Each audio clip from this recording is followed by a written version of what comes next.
One, 2, 3. Yo, what's up mga katropa? This is Obit Vlog TV and welcome back po sa aking YouTube channel. At kung bago ka pa lang sa aking YouTube channel, ikaw ay mag-subscribe na at click mo ng notification bell para maging updated ka sa aking mga videos. So ngayon mga tropa, magandang ang balita natin ngayon mga tropa. Napakaganda ng ating pag-uusapan ngayon mga tropa, no? Para po ito sa mga Casimiro fans dyan na mga naghihintay. Grabe mga tropa, para sa mga Casimiro fans dyan, good news ito para sa atin, ano? Sa mga solid sumusuporta dito kaya Cuadro Alas. Good news mga tropa, no? Dahil mismo na po sa bibig po ni Naoya Inoue, siya na mismo ang nagsabi na lalabanan niya talaga itong si Cuadro Alas, ang angas ng Pinas lang pinakamalakas. So yun ang mga tropa, no, na hindi pa magtatapos ang taon mga tropa, no, na maglalaban po sila ni Tapales mga tropa, no, ni Marlon Tapales. So magandang laban to mga tropa. At itong si Marlon Tapales mga tropa ay nagtitraining na po na sa Amerika na ito, ano, na pinaghahandaan niya na itong si Naoya Inoue. At sinabi pa ni Naoya Inoue mga tropa na nire-respeto niya itong si Tapales dahil magaling daw ito na boksingero mga tropa. Mas malakas pa daw ito kisa sa huling natalo ni Naoya Inoue na ito nga si Stephen Fulton mga tropa, na si Fulton daw napakahina. At yung mga nakikita daw ng galawan ni Tapales, sabi lang ni Inoue ay talagang hindi mo daw mamalitin si Marlon Tapales dahil magaling daw na boksingero ito mga tropa, sabi lang ni Naoya Inoue.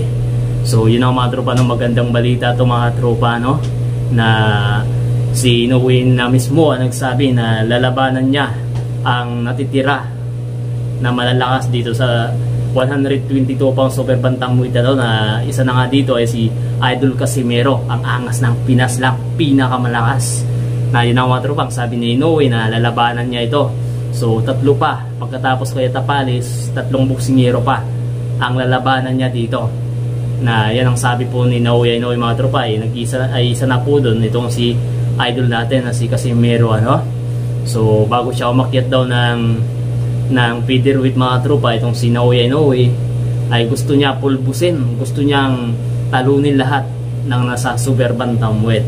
So mas mahirap itong mga tropa kung matalo niya itong si Casimiro, okay? So dito siya maghihirap talaga. So di naman nating minamaliit yung kakayahan ni Naoya Inoue, no, dahil magaling po siya. Pero ito na po ang hinihintay ni Cuadro Alas. Talagang dito po talaga magsisipag. Ayusin po talaga ni Cuadro Alas dito yung mga training niya kapag sila na magtapat. Dahil matagal na ito, ano, matagal na talaga ito mga tropa. So alam naman po natin na paulit-ulit po talaga na gusto ng labanan ni Casimiro, okay? At maraming mga fans na rin sa boxing, ano, na gusto nilang makita na maglaban itong dalawa, no?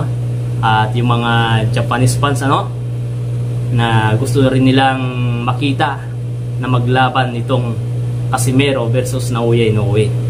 So magandang laban itong mga tropa, no? So bago yan mga tropa, siyempre dadaan muna si Naoya Inoue dito kay Tapales mga tropa, no? At isusunod niya itong sila Neri at si Ahmad Alim. Ay, sino ba yun? Ahmad Alim ba yun? At itong si Idol Casimiro natin. So yun lang mga tropa, no? Magandang balita ito sa atin, sa mga Casimiro fans. So ito na ang hinihintay namin. Ikaw Silver Boys TV, kaya sabi mo na hindi ni Inoue lalabanan itong si Casimiro dahil sabi mo laos na.